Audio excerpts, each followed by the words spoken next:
Hello everyone, my name is Jennifer and welcome to Best Kept Plans. Today's video is one that I am super excited about. I will be sharing with you all a flip through of my 2024 reading journal.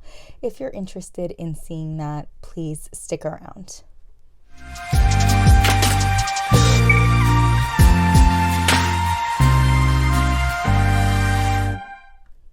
As I said in my introduction, this is going to be a flip through of my 2024 reading journal. I am super excited with how my reading journal came out. This is an Archer and Olive journal. This is from a collab with Sarah Cray. I am going to pull it out of the box now. I mean, check that out. Look at how stunning that is. It is such a beautiful notebook. When I saw that this release had this notebook in it, I knew immediately that I needed it, and I was pretty positive right away that I would be using this as my reading journal for 2024. It just was so beautiful that there was no way that I could not use it as my reading journal. And so definitely a different look and vibe than my reading journals I used in 2023. Those were super bright and colorful. This one is definitely got more of a muted tone to it. Definitely more of a, I don't want to say pastel because it does have darker colors in it, but again, more of a muted palette. It does have some gold foil on the edges, which honestly I could do with or without. It doesn't really matter to me if a notebook has any foiling on the edges. If we dive right into it, I did not put my name in it. I'm not sure if I'm going to or not. I had ordered a sheet of name stickers from a pretty popular shop on Etsy. I think the owner has its own website now as well, and never received them, and reached out to the shop owner several times and kept being told that they resent it out. They can't believe I haven't received it yet. Oh, I'll resend it out now and I'm going to put tracking on it so that we know, and then never sent it out. So I need to find another shop to get some name stickers from. But here we are in the cover page and quote page. I definitely wanted to go with a more muted look and vibe for the cover, so I used my favorite Alice number stamps, these big number stamps, to put in 2024 reading journal. I did put in part 1 just because 2023 I ended up having 2 reading journals, and then I went with just black, white, and kind of a mauvey pink color washi tapes on the side here, and put in this quote from RBG that says, "Never underestimate the power of a girl with a book." I did incorporate a little tiny sliver of washi tape on the side here just because I actually felt like I didn't do this centered, and so putting this in here made the numbers look more centered to me.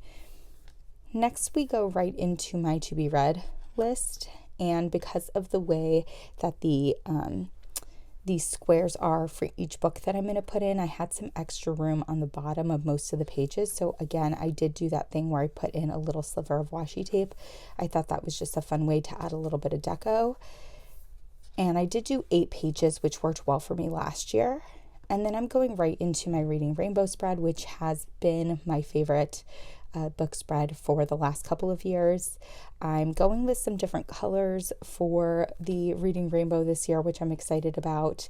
And I did actually remember to put in a second page. That way I don't run out of book spaces or have to like insert a page in the middle or anything like that. So we do have 2 full pages of my Reading Rainbow. And then I went right into my IG challenge spread. It looks a little bit different this year in the sense that I used these number stamps. These are my absolute favorite number stamps from Heidi Swapp to indicate what month. And then in each box, I put title, when I finished the book, and who recommended it to me on IG. So I should at this point have already posted on IG asking for books.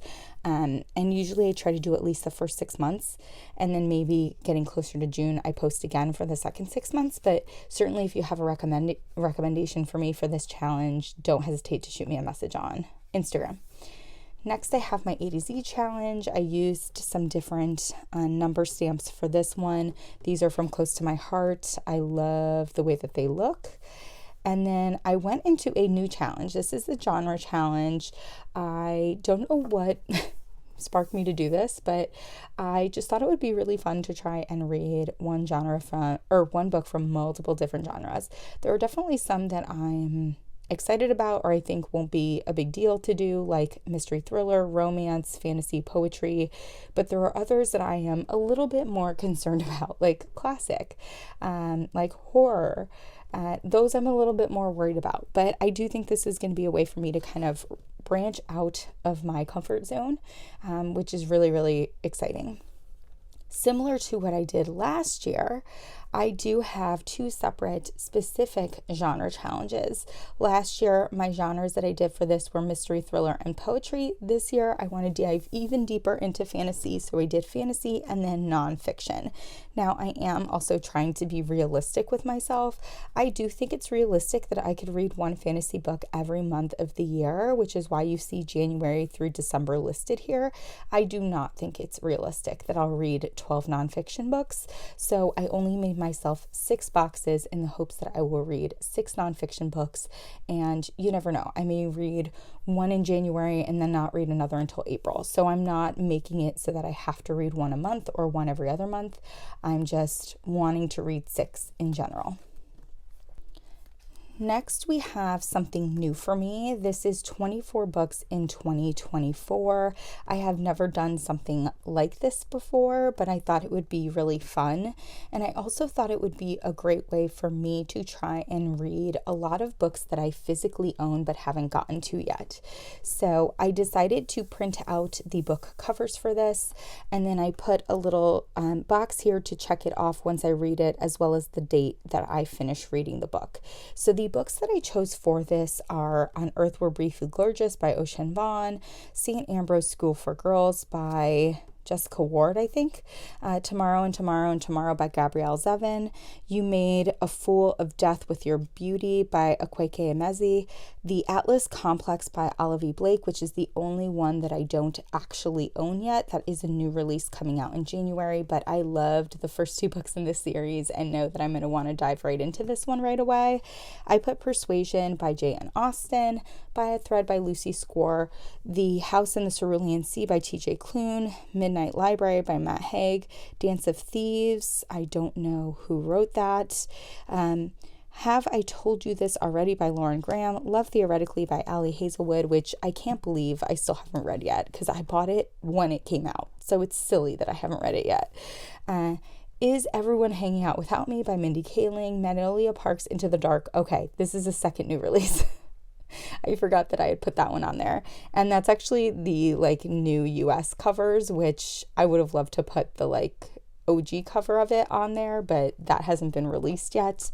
Anatomy of a Scandal by Sarah Vaughan, Powerless by Lauren Roberts, Icebreaker by Hannah Grace, Nettle and Bone by T. Kingfisher, Ariadne by Jennifer Saint, The Hobbit by J.R.R. Tolkien, Us Against You by Frederick Backman, Yellowface by R.F. Kuang, Throne of the Fallen by Carrie Maniscalco, and Women Talking by Miriam Toews. So again, most of these I already own. The only 2 that I don't physically own right now is Magnolia Park's Into the Dark and then The Atlas Complex by Olivia Blake. So I thought this would be a very fun way to try and get through some of my physical TBR.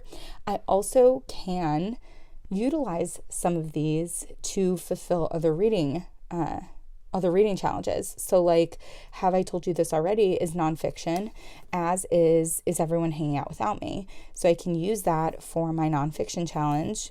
The Hobbit is fantasy, Powerless is fantasy, Throne of the Fallen I believe is fantasy. So those could all go towards my fantasy challenge. I think Tomorrow and Tomorrow and Tomorrow might be considered sci-fi, but I'd have to look into that a little bit more. So I can definitely double dip on these, which is very exciting. Next, I have my book bracket spread, which is going to give me my favorite book of the year. And I remembered to do it from left to right this time.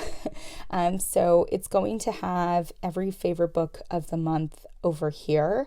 And then that kind of weans itself down to my top 6, to my top 3, and then to my favorite book of the year.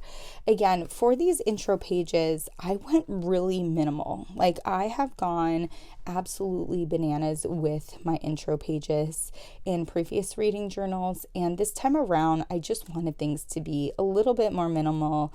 I wanted the color scheme to be a little bit more relaxing, I guess. And I wanted all these pages to look cohesive with each other. So that's why the colors and the washi tape that you see on my cover and quote page are the only colors and washi tape that you see throughout all of these intro pages. That was very intentional, and I'm really glad that I did that because it made putting this together a lot less intimidating, honestly. And I think that with the rough go I've been having in the fall of like being consistent with posting things, being consistent with just putting spreads together, I needed to make this an enjoyable but also not overwhelming experience for myself. So I have not planned January out yet. I am toying with the idea of actually doing little, I guess, plan with me's for the intro pages for each month in my reading journal. I haven't made a final decision about that yet, so we'll see. But it's definitely an idea that I have had in my mind. And that is it for my reading journal for 2024. Again, super, super excited to use this, to dive into this. I think the cover is gorgeous. I love the way that all my intro pages came out, so I'm very excited to actually start utilizing this. If you have any questions about how I use my reading journal, definitely take a look at my flip through videos. I have a bunch of them up on my channel. There is a separate playlist with all of my flip through videos. So they are all available for you to take a look at. And as always, everyone, please be safe. Bye-bye.